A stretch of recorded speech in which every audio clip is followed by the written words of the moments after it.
Hello दोस्तों, एक बार फिर से आपका स्वागत है आपके अपने YouTube channel Gopal study studio में। दोस्तों, आज हम आपको बताने वाले हैं star and delta connection in induction motor. तो दोस्तों, दोनों ही कनेक्शन अपनी अपनी इंपॉर्टेंस रखते हैं। अभी इसको डिटेल में समझते हैं ये कनेक्शन किस तरीके से होते हैं। तो दोस्तों, यहाँ पे आप इंडक्शन मोटर देख सकते हैं।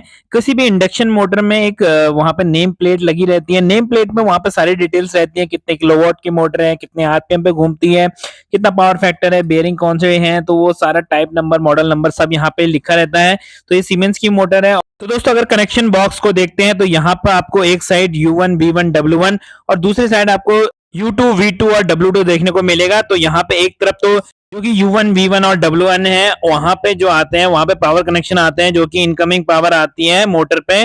और दूसरे जो जाते हैं दूसरी तरफ से, वो मोटर के अंदर जाते हैं, जो मोटर को रोटेट करने के लिए हेल्प करते हैं। तो यहाँ पे मैं अभी सारे कनेक्शन मैंने खोल दिए हैं। तो मैं सबसे पहले आपको बताता हूँ कि किस तरीके से स्टार और किस तरीके से डेल्टा में हम कनेक्शंस को करते हैं। तो सबसे पहले हम यहाँ पे देख सकते हैं, यहाँ पे मैंने अभी सारे जो भी नट्स थे वो सारे खोल दिए हैं, जिसकी मदद से मैंने यहाँ पे कनेक्शन टाइट किए थे। मैंने अभी सबको लूज करके निकाल दिया है। तो वन बाय वन देखते हैं किस तरीके से हम कनेक्शन टाइट करते हैं। दोस्तों, उससे पहले एक बार समझ लेते हैं कि स्टार और डेल्टा कनेक्शन होते क्या हैं। तो यहाँ पे अगर आप डायग्राम को देखेंगे तो ये डेल्टा कनेक्शन है। डेल्टा कनेक्शन में आपको रेड, येलो और ब्लू लाइन एक तरफ से आ रही दिख रही होगी, जो कि L1 L2 L3 यहाँ पे लिखा हुआ है। उसके बाद जो U1 है वो W2 से जुड़ा हुआ है, V1 U2 से और W1 V2 से जुड़ा हुआ है। तो यहाँ पे आपको इस तरीके से अगर डायग्राम बनाए तो यहाँ पे ट्रायंगल टाइप का ये डायग्राम बनेगा, जहां पे दो फेज एक लाइन से कनेक्ट होते हैं। जैसे कि W1 V2 जुड़ा हुआ है L3 से, W2 U1 जुड़ा हुआ है L1 से। तो इस तरीके से ये होता है। वहीं स्टार कनेक्शन को आप देखेंगे तो स्टार कनेक्शन में जो लेन आ रही है वो है L1 L2 और L3, जैसे कि डेल्टा कनेक्शन में आ रही थी। लेकिन यहाँ पे ये आपस में कनेक्ट नहीं है। W2 U1, यहाँ पे W2 U2 और V2 को शॉर्ट किया गया है और तीनों ही आपस में कनेक्ट हैं। जैसे कि आप स्टार डायग्राम में भी देख सकते हैं, यहाँ पे U1 W1 और V1 जो है वो लेन से जुड़े हुए हैं, L1 L2 L3। और जो न्यूट्रल पॉइंट दिया गया है वो W2 U2 और V2 को दिया गया है। अब कनेक्शन की बात कर लें दोस्तों, तो कनेक्शन में सेम वही जो हमने डायग्राम में देखा था।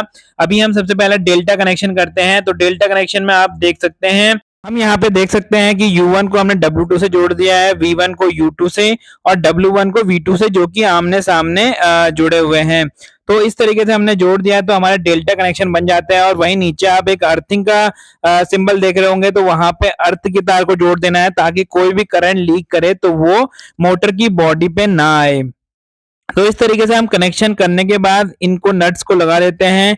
नट को आप प्रॉपरली स्पैनर से टॉर्किंग कर लीजिएगा। अगर ये लूज भी होते हैं तो दोस्तों वहां पे हीट जनरेशन के चांसेस हैं। तो कनेक्शन आपके प्रॉपर टाइट होने चाहिए मोटर के। तो इस तरीके से हमारे डेल्टा कनेक्शन पूरे हो जाते हैं। अब डेल्टा कनेक्शन करने के बाद हम आपको इसके बाद दिखाते हैं कि किस तरीके से हम स्टार कनेक्शन करते हैं किसी भी मोटर के अंदर। नॉर्मली दोस्तों, ये दोनों ही कनेक्शन अपनी अपनी इंपॉर्टेंस रखते हैं।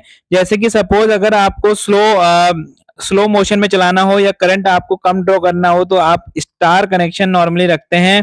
और अगर हाई स्पीड में रोटेट करना हो तो वहां पे डेल्टा कनेक्शन नॉर्मली देते हैं, क्योंकि वोल्टेज वहां पे ज्यादा रहती है। तो यहाँ पे देखिए, मैं स्टार कनेक्शन कर रहा हूँ। स्टार कनेक्शन में जैसे कि आपको डायग्राम में दिखाया गया है, W2 U2 और V2 को हमने शॉर्ट कर दिया है। और जो इनकमिंग लेन है वो यहाँ पे जुड़ जाएगी U1 V1 और W1 में, जो कि मैंने अभी कोई भी तार वहां पे नहीं लगाया है। तो यहाँ पे जो भी हमारी 3 फेज सप्लाई आएगी सर्किट से, वो यहाँ पे लग जाएगी और दूसरा एंड हमारा तीनों पॉइंट शॉर्ट हो जाएंगे। जो शॉर्ट वाला पॉइंट है दोस्तों, वो न्यूट्रल से हम जोड़ सकते हैं।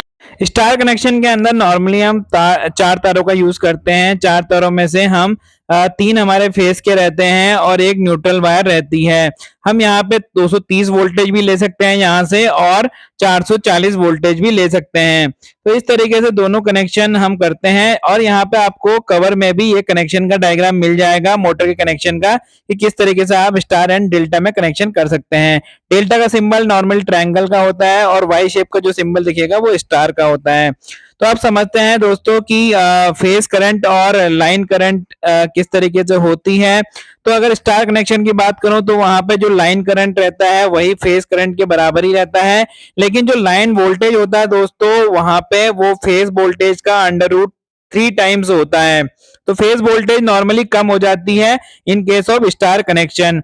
बट अगर मैं डेल्टा कनेक्शन की बात करूं दोस्तों, तो डेल्टा कनेक्शन में जो लाइन करंट होता है वो √3 टाइम्स हो जाता है फेज करंट के। बट यहाँ पे जो वोल्टेज होती है लाइन वोल्टेज, वो फेज वोल्टेज के बराबर ही रहती है। तो अगर हम डेल्टा की बात करें तो डेल्टा में वोल्टेज हमें ज्यादा मिलती है फेज में, तो उसी वजह से हमें जो फेज वोल्टेज यहाँ पे मिल जाती है वो 400 या 440 वोल्टेज के आसपास मिल जाती है। वहीं स्टार कनेक्शन में वो 230 वोल्टेज मिलती है। तो दोस्तों आशा करता हूँ ये वीडियो देखकर आपको समझ आ गया होगा कि किस तरीके से हम स्टार और डेल्टा में कनेक्शन करते हैं मोटर के, और क्या उसके बेनिफिट्स होते हैं, जहां पे किस तरीके से करंट और लाइन करंट हमारा चेंजेस होता है स्टार डेल्टा में, और कैसे फेज वोल्टेज चेंज होती है स्टार और डेल्टा कनेक्शन में। तो आशा करता हूँ ये वीडियो आपको हेल्प करेगा, और फिर मिलेंगे कुछ नए टेक्निकल वीडियो के साथ। तब तक के लिए दीजिए इजाजत। नमस्कार, जय हिंद, जय भारत। पढ़ेगा इंडिया तो स्किल बनेगा इंडिया।